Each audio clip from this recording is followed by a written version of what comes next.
Support for this podcast comes from Smart Recruiters. Smart Recruiters is your all-in-one platform for faster, smarter hiring, making recruiting easy and effortless.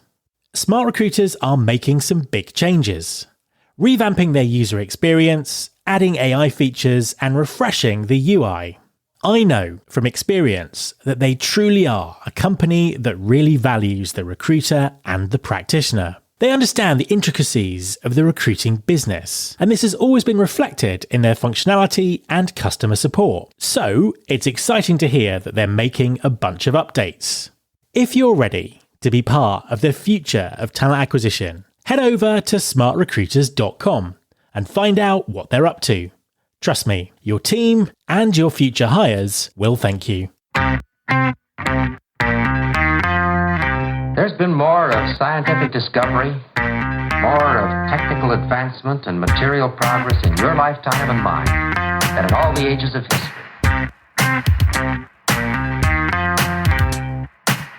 Hi there, welcome to episode 644 of Recruiting Future with me, Matt Alder. Last week, I attended the HR Technology Conference in Las Vegas. The event was full of energy and optimism for the future, as hundreds of vendors showcased their new AI products and AI integrations. Everyone was playing up the new heights of efficiency and effectiveness that AI can take us to as an industry. However, there was much debate about the level of genuine innovation on offer, and a sense that rather than thinking radically and reinventing what we do, we're just looking at faster ways of solving old problems that don't live up to AI's potential to challenge the status quo. Here are 3 interviews I recorded at the show to help you make up your own minds about the levels of innovation that we're currently seeing. First up is Lynn Bailey from Smart Recruiters, who predicted the rise of recruiterless recruiting on the show last year. I was interested to see how far she thought we'd come on that journey and what was going to happen next. The second interview was with Josh Skloot, co-founder of My Standard, who was undoubtedly the vendor trying to be the most disruptive, with a very different way of looking at the relationship between employers and potential employees. The final interview is a conversation with David Nason, founder and CEO of HireBrain, who are seeking to better align hiring managers and recruiters. They were also the winners of the PitchFest competition at the conference. Hi Lynn, welcome back to the podcast. I am so excited to be here. I feel like this is becoming like an annual tradition now. Absolutely. We did this at exactly the same time last year. And we are right at the back end of this conference now. They're going to start stacking chairs around us. They probably are. We're probably going to get that like call over the intercom that says we are closing the floor. It probably seems appropriate to start by asking you of, what are your impressions of what you've seen over the last couple of days? Okay. So one. On the good news side of the house, I think HR Tech is back in business. So it was a very energized, I would say, almost call it kind of phonetic energy. The floor was hopping. I saw a lot. Just a lot of movement, a lot of action, a lot of traction, and a lot of conversations happening. I think that's all good stuff. And I haven't seen that for the last few years. I feel exactly the same. It's kind of there's a real sort of energy and optimism about the place, which is fantastic to see. So this time last year, we recorded the interview where you were talking about recruiterless recruiting, which at the time was considered extremely controversial. 12, 18 months later, not so controversial anymore. I know, now everybody's saying it like they came up with the idea. From your perspective, how have you seen things evolve over the last year?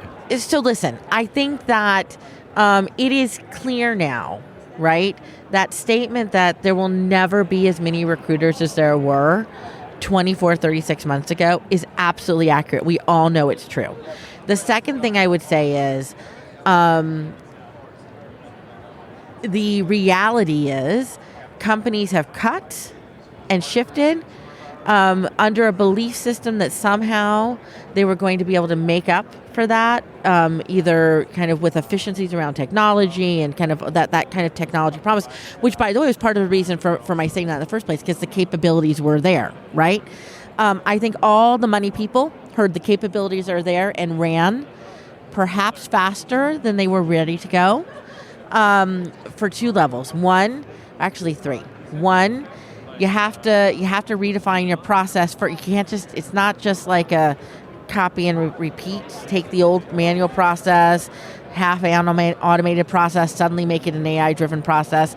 There was a lot of process design work which was completely lost. And two, all of these wonderful money people in the part of the business, right, misunderstood that in order to get yourself set up to move forward, you're going to have to invest before you get the return. So they just went to disinvest without the invest, and so that caused friction, right?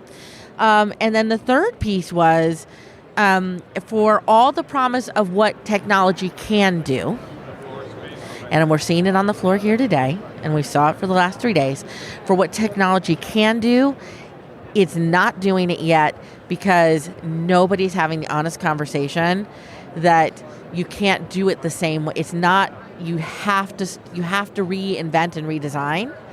And either the tech wasn't on the right rails to pivot fast enough, or people just weren't ballsy enough to say, TA leader, love you, love what you're doing, but you're going to have to take a deep breath, and we're going to have to do it a different way to do it under this model. And it's, by the way, it's going to be cool. It's going to be, and we're going to figure it out together.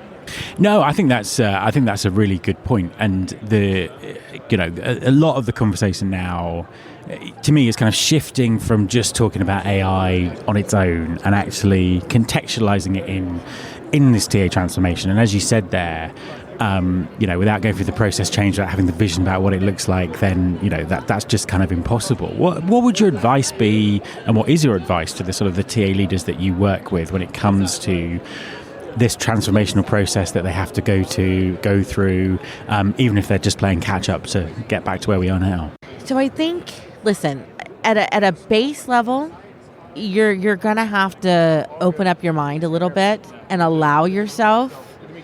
And it's a scary space for us to be in. We are TA leaders by nature, have an edge of angst around us. For what we're going to be measured on, how fast our metrics are all around transactions, right? We live in this kind of that space, and it doesn't necessarily position us as TA leaders to be open-minded and to imagine without boundaries. So, but to be able to do that, you have to do two things. One, have the willingness to do it, give yourself the space to do it, the permission to do it. And then you have to equip yourself with new ideas to let yourself do it. And those new ideas are not going to come, the new ideas are not going to come from the HR tech floor. Rebecca Carr, our CEO, got up on the stage here at the HR Tech Talks Theater, and she said something that, for me, I was really excited to hear her say and resonated deeply with me. And she said, we have, in the TA space, have never moved fast enough. We have always been the followers. And there's a million reasons why that is. But listen, we let sales leaders, marketing leaders, fintech, right? They're moving at lightning speed compared to where we're going and how fast we're going. And it's not because we don't have access to the same technology concepts or ideas or couldn't benefit from them. We're just the last movers.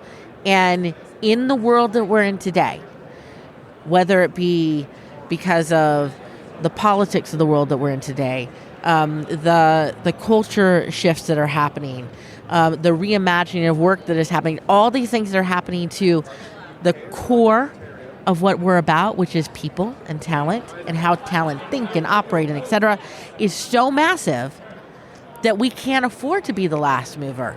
Because companies that aren't figuring out a new way to do this talent thing, and then we're supporting them with it, they're going to fall off the cliff, and it's going to be our fault because we sat around on our butts and waited till somebody else showed us how to do it. And we went, okay, maybe we'll try that too. That'll be cool, right? Completely agree. And I think the bit about, having that vision, having those ideas, it's such an important part of this. And I think, giving people permission to do that is a key factor, definitely.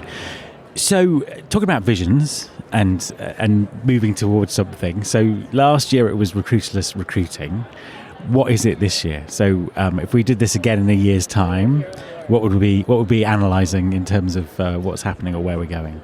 So, we talked about the ramifications of reducing the TA envelope, right, within a company. Well, here's the deal: you still have to hire people. So who's going to be responsible for, who's actually going to have to navigate that now, right? If the technology isn't fully there yet, or as we start to build, and then eventually they'll build around it, it's going to be the people who are on the direct front lines. I think there's a conversation around the democratization of the hiring process that we're going to have to be open to and figure out what that means for us. So as somebody who lives on the talent acquisition technology side, huge opportunities for us to start thinking about how we provide the right level of decision support, automation, agent-based support tools directly into the hands of decentralized hiring teams, hiring managers, the frontline manager of a franchise, who's the person who's actually hiring and doesn't have a recruiting team behind him. I think they're going to become more of the common face of hiring, and there's going to be less and less big corporate recruiting teams supporting them. So what does that mean? So there's I don't know what the answer is going to look like, and I don't know what the blend is going to look like yet, but I think that's what we're going to start seeing is more and more companies trying to figure out how do you do this in the flow of work without causing additional burden, without having everybody throw their hands up, and get the quality and level of talent that you need to be able to transform your business. This is not going to be an easy question, but the move's already happening. You're not going to turn back the dial and suddenly start reinvesting on the people side of talent acquisition. And I suppose there's a final question, that maybe to put you a bit on the spot with this. So there's obviously lots of things that need to happen around that. It's not like you can just get rid of, all of your kind of recruiting knowledge and all of your TA strategy and just press a button and it kind of runs. So bearing in mind everything that we've said and everything that's happened, what does the TA team of the future look like in terms of the type of skills that it has? I mean, it may be called something different, but what are those strategic skills that will still be required? Yeah. So I'm gonna double down on something I've been saying forever, and maybe it's because it's a bias of mine. But a strong TA team has to have a strong fundamental understanding of experience design. They need to understand that they're going to have to understand how to navigate that, because the technology solutions aren't going to be like one and done. They're going to continue to evolve. So it means you're going to have to constantly be assessing new ways to get it done in the right way, leveraging a variety of different types of tools and capabilities that we can't even imagine today. And that means understanding what that experience now looks like on a constant evolving basis, in a way that your candidates are still willing to participate, in a way that you can keep those hiring managers engaged, et cetera. So that's a very specific skill set that is not going to go away, and we need to double down on. The second thing is every TA team at the end of the day is going to be a data team. The data. All this new tech, we start talking about AI, we start talking about generative AI, we start talking about real in the flow of work automation capabilities, the ability to have multiple agents communicating and operating across each other. It's all built on the infrastructure of data.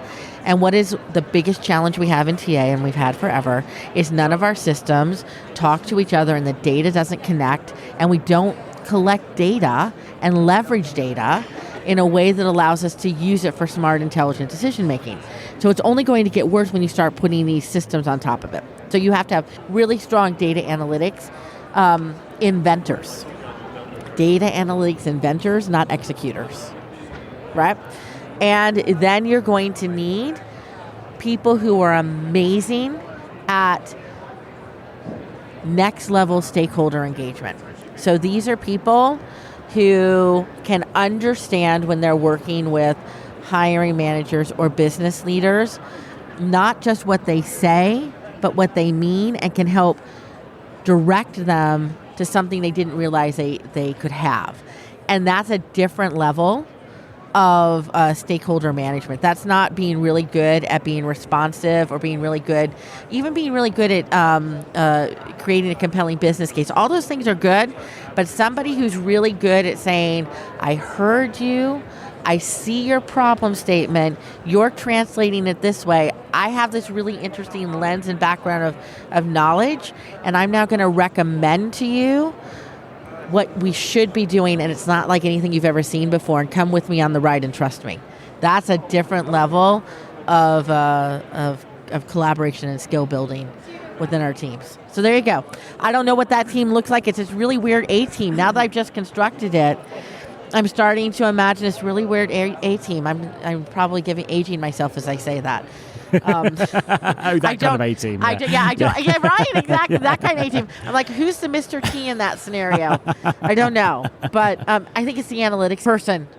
Lynn, thank you very much for talking to me. It's been great. Thanks, Matt.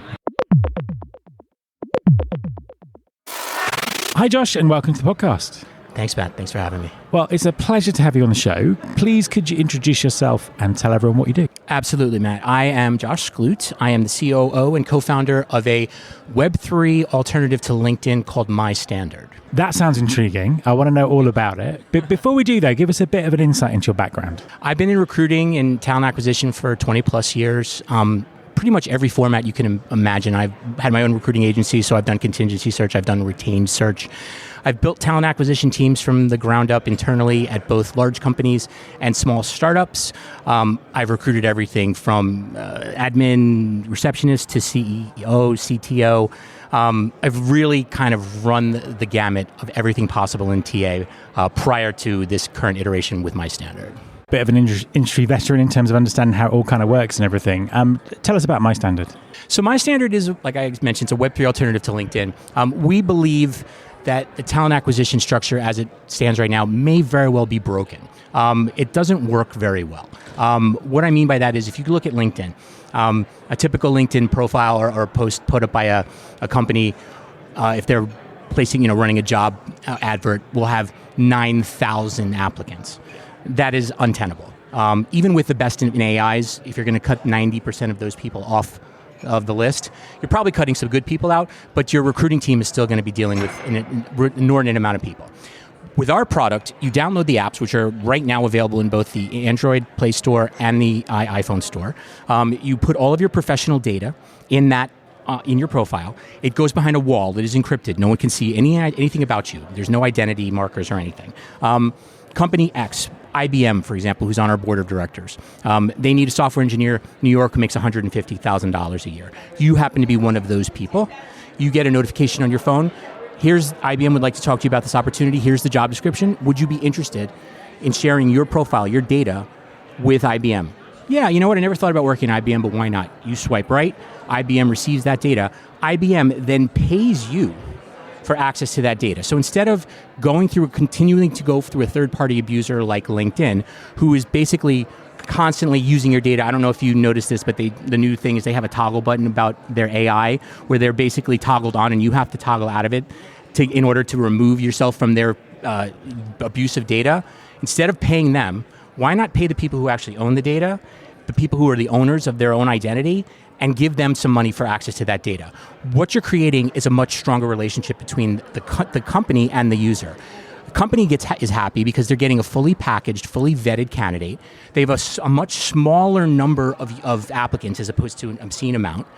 All of those people are genuinely interested because they just said yes. So you know that they're going to be responsive. And since you've paid for it directly, as opposed to just an amorphic subscription model, you're going to treat it with a different level of respect. Okay, that can all make sense at a conceptual level. Yeah. When you say pay them, what does that actually mean? So we have a cryptocurrency token called the My Standard token. So there's a dollar amount that's yet to be determined for each person's value proposition in terms of what their resume is worth. They get the coin from us, the tokens. Those tokens can then instantaneously be turned into fiat currency or dollars and offloaded and put in their bank account. Okay. So you're paying them in a middleman format with the coins, but they can offload that, or they can continue to hold on to the tokens, and as they accrue in value, they potentially can use them for other things, or make a bigger purchase or pull them off all at once. Do you think that using people's data and those kind of things like that, do you think that people would see that as a big enough problem to want to use your system? I think that's the one piece that keeps me up at night. That is the thing that I think about the most is adoption. I think because we've been doing it this way for so long, because we've been giving away our data and having it abused for 20 plus years by all of the different social media sites, people are just accustomed to it. So it's the devil premise. Once we get past that line, once we get to the point where people are like, my data has value, and this can be at any level, Matt. I'm talking, one of the areas we are looking to get into in a big way are people who we call underserved. Who's that? Fast food workers, construction workers, retail workers. Why? Those people don't necessarily have LinkedIn profiles or resumes. They all work, they all need jobs, and they all have a phone. No one has ever focused on them. No one's ever looked at them and said, this is an addressable market. You people can, people with your background could use our help, right? Those people also have a tendency to change jobs often. And we get paid, our business model, our monetization is we get paid on the transaction. So if IBM sends $10 to person X, we take a $2, a 20% SPEF. So we are targeting a market, a much more addressable market, where the hardest amount of people, it's hardest to find people, and those people have a tendency and will love $5 for something they've never been ever paid for before. So we're looking at the big picture and saying, not only can the software engineer use this or the C-level executive, but everybody has the opportunity to monetize their data. And if we can get over that hump and get people to understand the value proposition that their data offers to these companies and how they've been basically been taken advantage for all those years, then we're going to get the higher level of adoption that we think we can get. I suppose there's two aspects to this, and correct me if I'm getting this wrong, but it kind of face value, it sounds like something that people will be like, I just don't really get this, or why I'd want to do it. But I'm guessing that you are basing this on sort of two things. I suppose the first thing is the continuing kind of adoption and growth of crypto and that kind of mindset. Would that be yes and no? Yes, we look at blockchain as a much larger value proposition than just crypto per se. The ability to control your information, the ability to prevent people from abusing it, the ability to decide who gets it and who doesn't is the big play here, right? The crypto is literally, I guess I call it like the Chuck E. Cheese model. You familiar with Chuck E. Cheese? Just about. I'm British, but I'm just about familiar with it. Yeah. Chuck E. Cheese. You go to Chuck E. Cheese, you buy tokens, you buy a card, you go and play the games, they give you tickets, and at the end you trade it in for prizes, right? That's what this is. Our token is that. It's just a vehicle, right? So that people are getting something for their value. But what they're really getting, and the real value play here is, they're getting to build a one-on-one relationship with a recruiter that's interested in them, that they are interested in, they each have something at stake. There's no stake right now. With LinkedIn, I talked to a gentleman the other day. I was at an event and I pitched it to him and I explained to him what we were doing, and he was like, why would I care? I get LinkedIn for free. I'm like, you are absolutely incorrect. We all know you aren't getting LinkedIn for free. LinkedIn is a subscription model. They want to keep turning you over. LinkedIn doesn't care how many placements you make in a year as a recruiter. LinkedIn doesn't care if IBM hires 1,000 people or one person. All they care about is that the next year you're going to pay 8% more for the same exact service. Because of our tokens, the way the structure is set up, you only pay for candidates that say yes. So it's an a la carte system. So if you have $10,000 worth of data searches, and you send out $10,000 worth of reach outs to candidates, and only 5,000 say yes, you still have a budget of $5,000. You see what I'm saying? So I do. They never expire. It's a perpetual motion situation. So you're never wasting money. We feel if we can pull 2 to 3 to 4% of LinkedIn spend away from LinkedIn and giving it to my standard, you're going to get a better result because there's no bias. Because you don't know anything about these candidates until you've already paid for it, you're going to have a more diverse workforce, which everybody wants, regardless of your company. And you're going to get more value for your dollar because you're going to have a controlled amount of candidates. You can decide when you're setting up the search, if you're getting too many responses, you can tweak your search so that it's more refined. So if you have 200 responses instead of 200 and you want it down to 50, you're like, well, maybe I'll make it 10 to 15 years of experience, or maybe I'll make it just this location or this particular skill. I think that's interesting because I was going to say the other part of my sort of question about the future of crypto and people getting used to this kind of thing is that piece around blockchain, because blockchain has the potential to unlock lots of things when it comes to recruiting and hiring in terms of people owning their data and their verifications.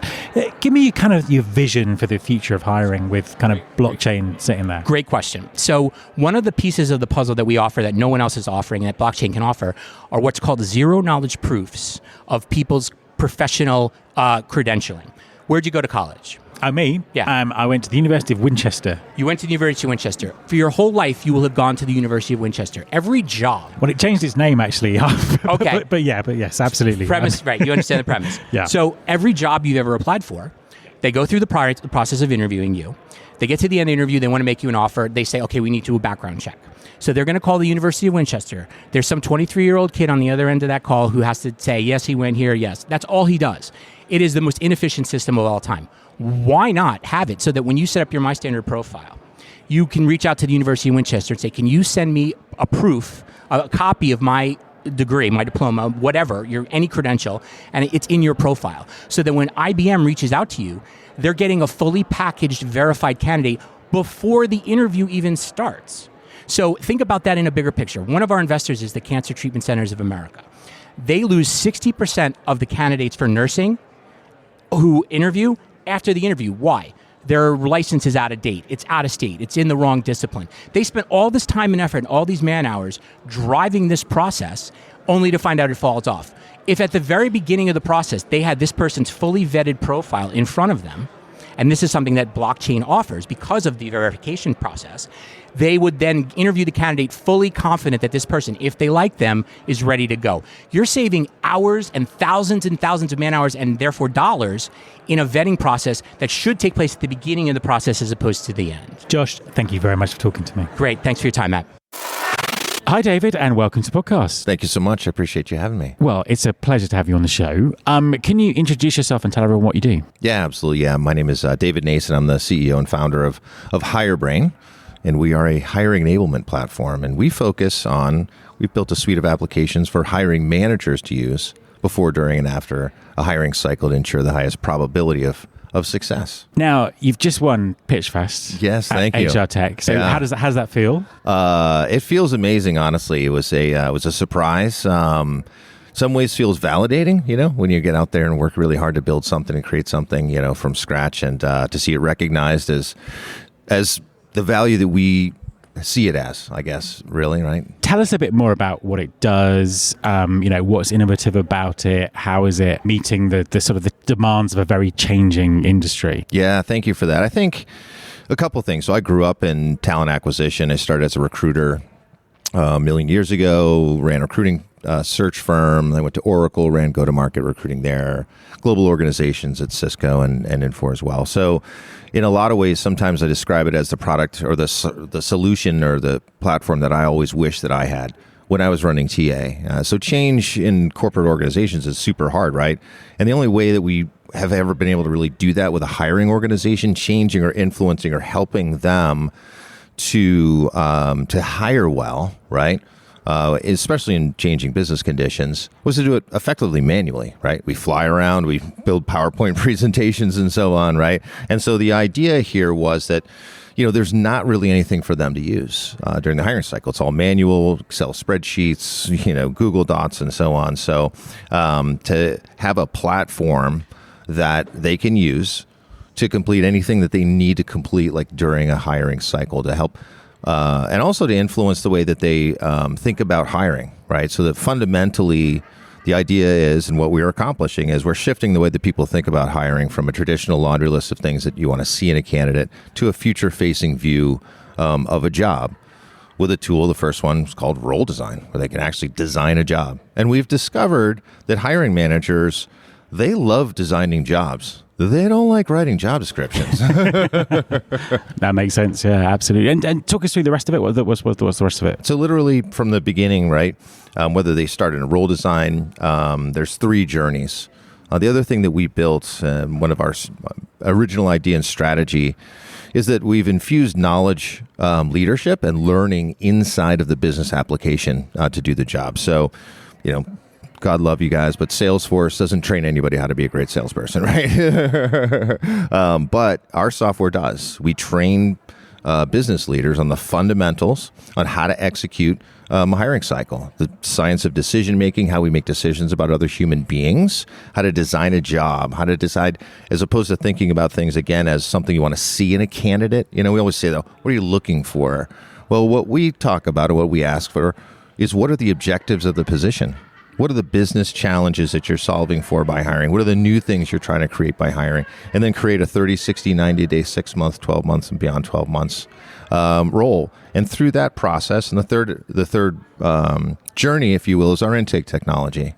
So our assistant joins intake meetings. It guides recruiters on all beautiful business-specific questions to ask a hiring manager. That's recorded, transcribed, and then we have highly intelligent business classification software, right, that turns that into analysis, drafts of job descriptions, role designs, anything else that they can use. And especially today where recruiting organizations are so constrained, right, by, we're talking to companies that 70% layoffs in recruiting. So yesterday I was accounting and finance recruiter. Today I'm a sales recruiter. Well, I don't know that function all that well. I don't know that business group. So having that in-app guidance for the recruiter, right, gives them the opportunity to up-level what it is that they, their business value to the customer, to their customer, right, which is the hiring manager. No, absolutely, and it's just such a crazy time at the moment with all the sort of different forces driving change, and obviously AI and technology is sitting right in the middle of this. What do you think the future's going to look like? So, if we were having this conversation in sort of two or three years' time, how do you think this is all going to pan out? Yeah, thanks for that. Well, that's an interesting question where I think that there is going to be a bifurcation. I think that the simplest uses of AI are going to drive one kind of stream, if you will, of business activities. And then there are going to be other organizations who take this opportunity to drive true business transformation, right? To use tools and technology to up-level their business advisory opportunities with the organizations that they support. And we're in that category. We don't believe that we'll be the only ones or are the only ones necessarily who are doing that kind of thing or providing those kinds of services, but we are absolutely committed to that, right? I've heard, and at this conference, I'm not going to name any names, but a lot of cynicism about hiring managers. Oh, they're this and they're that. I'm like, when's the last time you talked to one, right? It's the same thing about recruiters. And our attitude is, it's not their fault. Maybe they've never had the opportunity to learn and grow. Maybe they've never had the opportunity to think about their function as a business, as the opportunity to drive business, right? And from a hiring manager's perspective, 90% of hiring managers have never been trained on how to hire. 50% over the next 2 to 4 years, 50% of people making hiring decisions at corporations will be making the first hires of their career. 70%, some companies 60, some companies 80, they only hire once a year, but we expect them to be experts at this, right? Well, it's, that's just ridiculous. If you do something once a year, and when you move up in your career, every time you get promoted, guess what? You're doing it for the first time again, right? You're hiring people. I used to hire frontline, right? Individual contributors. And then I became a director and I had to hire managers, right? It's the first time I've ever doing it. So to provide, that is the strategy of this platform. And again, what will purely transactional type of recruiting organizations look like in the future? We see some of those, we see some applications in that space. I think that it's probably okay and maybe even helpful to have a pure automated 100% digital experience for hiring for certain types of organizations or certain types of roles. And I'm not going to fight that. But I do see that some organizations, the recruiting organization and the hiring managers in that organization, if they take that strategy and apply it to, just try to reduce cost per hire as much as possible, right? Where's it going to go? David, thank you very much for talking to me. Yeah, thanks for having me. My thanks to Alin, Josh, and David. You can follow this podcast on Apple Podcasts, on Spotify, or wherever you get your podcasts. You can search all the past episodes at recruitingfuture.com. On that site, you can also subscribe to our weekly newsletter, Recruiting Future Feast, and get the inside track about everything that's coming up on the show. Thanks very much for listening. I'll be back next time, and I hope you'll join me.